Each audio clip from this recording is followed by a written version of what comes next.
करीब 150 साल पहले साल था 1857। उस दौर में भारत में ब्रिटिश राज के खिलाफ एक बहुत बड़ा विद्रोह हुआ, जिसे हम सब पहले स्वतंत्रता संग्राम के नाम से जानते हैं। ये विद्रोह तो किसी तरह दबा दिया गया, लेकिन इसने ब्रिटिश सरकार के खजाने को पूरी तरह से खाली कर दिया।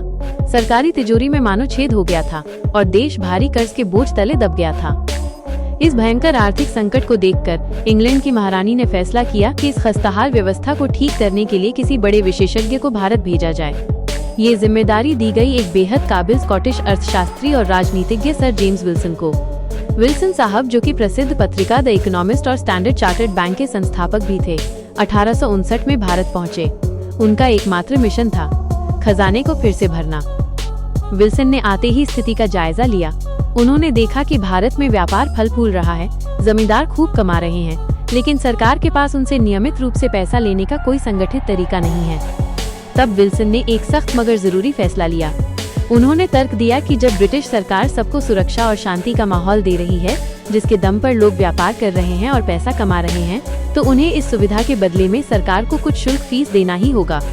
और इस तरह 24 जुलाई 1860 को उन्होंने भारत में पहला आयकर कानून पेश कर दिया।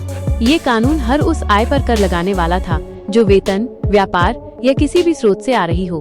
हाँ, किसानों की कृषि आय को राजनीति के चलते इससे अलग रखा गया था। शुरू में इस नए टैक्स का जमींदारों और व्यापारियों ने बहुत विरोध किया, लेकिन ये कानून लागू होकर रहा। समय के साथ इस पहले कानून में कई बदलाव हुए। 1860 के बाद 1886, फिर 1918 और फिर 1922 में इसे और संगठित किया गया। आजादी के बाद भारत सरकार ने इसी व्यवस्था को आगे बढ़ाया और अंत में 1961 में एक नया और व्यापक आयकर अधिनियम बनाया, जो 1962 से पूरे देश में लागू हुआ। इस तरह 1857 के विद्रोह से उपजे वित्तीय संकट ने सर जेम्स विल्सन के जरिए 1860 में भारत में आयकर की वो नींव रखवाई, जिस पर आज हमारा पूरा आधुनिक टैक्स सिस्टम खड़ा है। आज भी हर साल 24 जुलाई को ये ऐतिहासिक दिन आयकर दिवस के रूप में याद किया जाता है।